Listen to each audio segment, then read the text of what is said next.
what we're going to be doing, so what we're going to be doing is,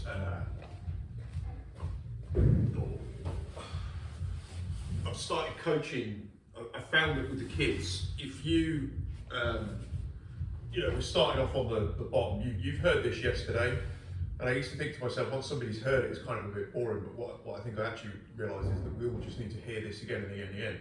Because you'll notice in recent classes, we've been doing bits, we've been talking about using elements of the technical stand-up just over and over and over. And so I started doing this with the kids at the weekend, and it was just, I just think it was just, the lesson was far more successful than any other lesson I've had with them. Simply because no matter really what we're doing now is, no matter how the position changes, it doesn't matter where the person, their opponent is, if their opponent is here, whether they're in a regular cross side with the knees on the mat, underhook and cross face, whether the elbows past, they're blocking the hip, the kind of Hickson style side control, whether they're in half guard, whether they're in full guard, whether they're in butterfly guard, mount bottom, whatever. It's basically everything we're doing is trying to get to it, really is trying to get to a technical stand-up, right? Provide on the provision that our opponent is facing us. Right, so we have to be a little bit, it's kind of like a primary tree of movements, of stuff, of things that we need to do that basically builds a perfect technical stand-up. So essentially one of the things I've realised with the kids is some of the kids that just, if their technical stand-up isn't good enough, they are having a fight with gravity. As they're sort of, fighting an opponent, they're also having a fight with gravity. And if you can't do an effective technical stand-up, then it's kind of like you're being beaten by gravity before you've even begun. Because what happens is with each step that you take from, if we all lay here, right, and we think about, like here I'm completely vulnerable, right? What's the very first move, and this is how I'm teaching it to the kids, what's the very first move you would make in a fight? Imagine you've maybe got an opponent coming in as well. What's the very first thing you would do if somebody was mounted, half guard, side control from here? What would be your first move? Get to my side, get onto one shoulder. Pick a leg, or sit up, whichever leg you're going to do, then like in that position, bring that leg up. You're going for this? Yeah, I think like you can argue this a little bit. I would go here first. I'm visualizing if they were mounted. I'm trying to think of like every single scenario. Like stop them coming up first. You're going to stop them getting. Yeah, I would put my hands here, and also if they start accessing my neck, right, I can start grabbing I'm in position to grab a hand because my neck's not vulnerable anymore. But like you can argue this, right? But I'm teaching them like this as a sequence. Because the mount's the position that they all fear the most, because what tends to happen to them is this. Some of the kids are really good at opening them up. They get these knees under, they just sit on them. They just can't get out and pin them. So, but I think this is the next one. Okay, so we're going thumbs, and you can work through this on like, you can just lay there and just sort of look over at me, but I'm going thumbs, and I'm going one leg up. The next, I think, super important movement, because it actually creates torque, is this shoulder and this heel simultaneously shorten. And this arm usually ends up coming around here.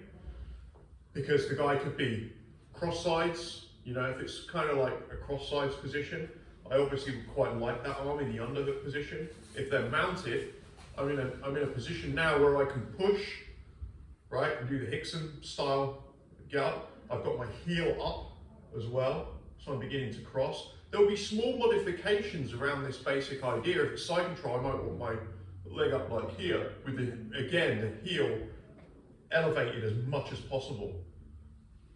This shoulder pretty much determines how high that heel can get. This shoulder's down, that heel can't turn in, right? Which is why this all becomes very important. So this is kind of like, if the guy's pinning me, this is kind of a primary thing. As a movement, it's just like, this is almost like the shell I want to get into, right? Then the next thing is, what would I want to do if I'm able to stand? Unless the person is stopping me and they're facing me, right? They're not going to my back.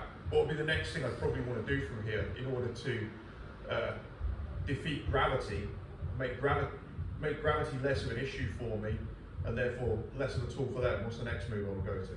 Just think about your technical standard as a reference. Yeah, I've got to get my arm there. So now we've got to start thinking about how do I most efficiently get my arm here. Once I'm here now, I'm basically, you know, as good as gold. So what I'm saying is the opponent has to kind of, if they're facing you, they have to kind of stop all of this from happening. So this ends up being a primary, like what I would call movement sequence. And if you can't do this perfectly without a human being to fight with gravity, it's going to be a nightmare when there's an opponent there. You have to think, how do I get all the way through my steps? Because this is basically how I can now fight gravity. I can deal with gravity. I can get on top from here. Yeah. So now it's just going through this sequence. So now I'm kicking, swinging back, foot up, and I'm good. And so I want to have that reference point of like, are they stopping me doing all those things? And if they're facing me, I think if there's the back, I think this is something I've not even really figured out. But I know if they're facing me that each step I make, I express this as like a log function, right? You ever see a graph where it's a log function? It starts off, you've got a cross, yeah? And it starts off in the negative, and you're trying to get, it's almost like you're trying to take off. It's like a plane, you're on the runway, right? And you imagine it's just going up like this.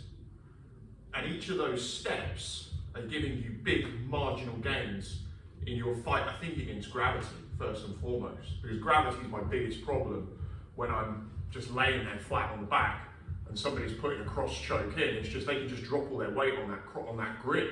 They put their hips on that grip, that's usually enough just to tap somebody if they've got a reasonable connection. Because the gravity's coming straight down like a guillotine. So they just position their weight on it and it drops. But the more I begin to work through that sequence, then it doesn't matter whether it's close guard, butterfly guard, half guard, side mount, mount. As long as they're facing me, I'm going to attempt to improve my position through standing while dealing with whatever they throw in the mix. And for the person then on top, when they're trying to face somebody, when they're in that facing somebody position, they've got to take all those things away. Because the primary thing has to be to stop them standing up. Because if they can stand up, they can run away, they can punch, they can kick, they can do, you know, everything changes for them, and they can potentially at any point get on top. Right? That's the other thing, if they get on top of you. So you've got to stop them standing, because pretty much everything we do ends up being, about, why this is successful is because as I start to get to this position, my upper body is already almost like at this point, if I shoot that leg, I've now switched my entire position. So now I could be, if I'm fighting out the bottom and I've got hold of the leg, I'm now in a takedown position. I can start taking the guy out at the bottom of the double or bottom of the single. Does everyone see that? So we're just trying to, as efficiently as possible, get ourselves from being, you know, I'm here and I'm just literally working through the checklist. This shoulder to heel, I think, is huge because it's coiled. And the more I can get my feet together, this is another bit actually, the more I can get my feet together, certainly when getting up, the easier it is. It's also much easier for me to turn flat when my feet are close. Yeah, and I need to be thinking all the time. Now, there's going to be modifications around the positions and so on where people are going to do different things, but that's the basic premise. Can you just repeat what you were saying about when you got face down? You were talking about takedowns. Yeah. Can you just go All I'm saying is if I want to get from being I'm facing up to facing down, yeah. right? This is like what are the most basic steps for me to do that? So the most basic steps for me to do that is once my shoulders are, as Hickson calls it, in the middle, what's stopping me going over? That's the question. Now, if I lift my hips, this elbow doesn't stop me, or if I would move, this elbow doesn't really stop me, you know. But it's about being able to turn your body, and your feet being like this enables your body. Like here, I can turn much more easily if my feet are here, and I can stand much more easily. There may be times that I want to do this, but it's generally kind of a problem. I need to, you know, a lot of the time maybe walk my feet even this way if the guy's on side control, because I want my shoulder in the middle. Because once my shoulder's in the middle, I'm at the beginning of being able to stand. So if my body can deal with that vertical, that pressure that's coming down, and it can manage itself, it can begin to fight somebody else. Did you mean about the takedown part of it? Is that what you meant? You mentioned something about being able to take someone down from the... If the legs, if you can get a leg, Yeah. and you turn that way, then you can. Yeah. Yesterday when we were rolling, you caught me. Yeah. Then again with that, I was. But we sort of drilled going it. to the side. We drilled it Friday morning. I don't want to go over that too much. We drilled it Friday morning. I know we'll come back over that again because we're starting to get into a specific.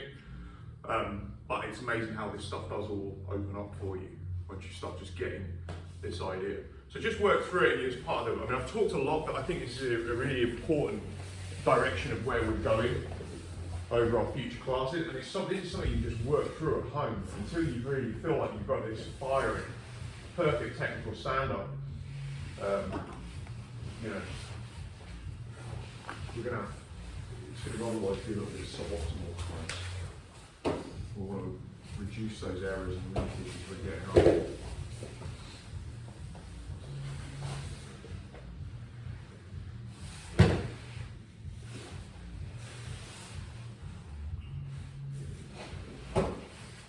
So what you'll find is that the more your heels are together like this, it's easier to get up when the heels are together.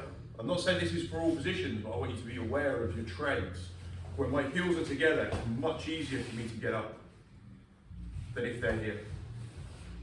This is the correct way to technically stand up. When somebody's in front of me, I want to kick them and get up, rather than being here. Here, the leg, look, there's no extension here. When these feet are together, it's like Joe talked about the other week, it's like a bow and arrow. And the more I get that hand here, I have way more leverage now. It's actually really easy to get up. The closer that hand gets to your hip. So it's getting rid of all these little bits of leakage that make it harder to stand. I don't know if you could even do this on your ankle, but no, I don't know. You should kick in leg, right? I don't know how bad your ankle is, so I don't know. But it just might be something you can do, I don't know. Yeah, and try looking back as well. Like, I mean, I looked the wrong way and did all sorts of, yeah. And the closer those feet are, the easier it is. The closer those feet are, the easier that is. The more efficient it is. Yeah.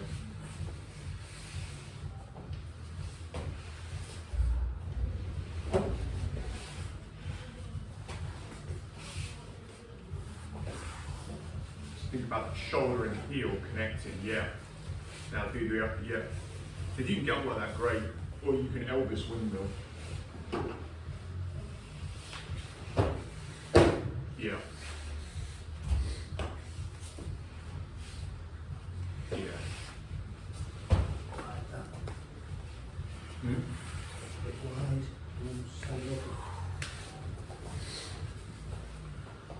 The thing with this is as well, once you see this, it's just absolutely everywhere as well. It's even in top. What we've been doing Mercura, Keza. So let me just show you this a second. So I'll just show you like how this is just everywhere. Just go back there. So we get into these Mercura Keza positions. I was sparring this with T, right? So you've got like I've lost this near side arm. I've got an underhook. So I'm like this, right? And what we've all been doing is keeping our feet. I've been typically keeping my feet something like this. But and there's a thing here of like how much I cross space and keeping away from my hip. But what I was interested with yesterday was kind of like, so let's say I'm here and Pete was trying to turn into me. Just turn into me, like, you know, like you do the counter, you're going to try and take me over. No, that way. Yeah, you're going to, like, you know, so you end up doing this, and the person, walk your feet that way forward, and push into your head, right? And you end up doing this, right? And what I was finding was, I was getting here, I forget the exact position, but I got my feet here instead. Now, as he starts trying to turn his head and push into me, I'm now in the perfect position to sprawl because my feet are together. right? And it's a bit of a weird position, and it puts a lot of weight on the guy, but you feel like you can be reversed. But if I can keep my feet together, as he turns, go, because my feet are together, versus if I'm here, go, turn me. I don't have time, and my foot can't turn. So this ability to go from being here, with the feet being together, if I've got my shoulder in the middle, it makes it very easy for me at any point. I decide, even if I don't escape this arm, if I just catch a leg as he's circling to the back, even if this arm ends on the wrong side, here I'm down and up in a second. The wider your feet are, the harder it is for you to turn your body to go face down and fight out of the bottom. So this is all, to me, this is kind of all why you watch Hickson talks about this and says this is so wrong.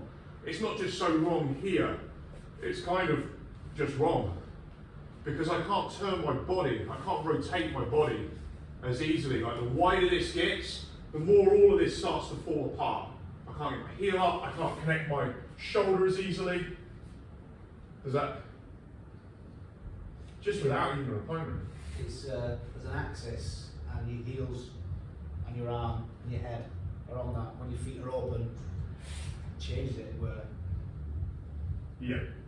instead of being in line, you're making more of a pyramid, which is going to be harder Yes. to roll over. Yeah. It's definitely harder the wider this is. Does that make sense? Yeah. I always find that when rolling, the make or break part is getting that arm behind you. Yeah. And it's kind of like you're teetering on that point. Yeah. If you can get the arm, then you're golden. But Yeah, you're right. up until then, it's like you're kind of nowhere, and then you're everywhere. Yeah. No, I agree. And I think it's almost like this arm, how you most efficiently move that arm back. Yeah. It's my weakest spot, I think. And it's this, I feel like it's almost like you're here. It's like I'm here, and as I go, it's the heel and this hand as well coming together. Almost like this foot there. Every little part of it works with every little part. Yes. And then that has to be forward to get that back. If it isn't forward, then Yeah. you're going to struggle to get the arm back as well. And I think if you got like world class of this bit, like I'd be amazed to see where this takes your game. Because too often people get involved in bullshit grips, react to things that aren't important. Is this stopping this? If it's not stopping this, it's got to be really good. It's got to be like something that's really going to concern me. Does that? Yeah. Because why wouldn't I just keep going up so I've got all these extra options. And a bit of it comes from what Dave said about, you by standing, he just, if I understood what he said correctly, he basically said by standing, it gives you the option that you threaten that you're going to stand. When they come back in, you attack because they've got to deal with that option. But it feels like this is actually, that what he said is far, far deeper. And it actually goes into, if you can begin to stand, to me, like you taking that level further, you're dealing with that first. You're dealing with this just gravity just driving down on you all the time, even as you're fighting from the bottom. Anytime you're on the bottom, you're fighting gravity. And then that gravity is distorted by this person's force. So if I'm doing a bench press, the weight goes straight up, right? Gravity's coming straight down, that's a straight line. But the minute they're angling the pressure, it changes, it deflects this is where you get strength curves, right? And then you need to have, if it's weight machines, you need to have then lever systems and cams and so on to deal with the fact that gravity only does that. It only gives us weight this way. And so somebody's pushing this way, you've got the gravity's coming at an angle. It's never like, the counter to it's never going to be head on like it kind of is here, it's just a straight one. But it just distorts. And I think that's in the background there as well. Because somebody, you've got you've got effectively almost like 2 foot, you've got their muscular force coming down and their weight, and you've got gravity sort of intersecting with it as well. And you think about crossface, somebody's driving using their muscles at that angle, but what makes them heavy is this force coming down at there. Yeah. So let's just work through these few more of these technical stand-ups, and then we'll move on.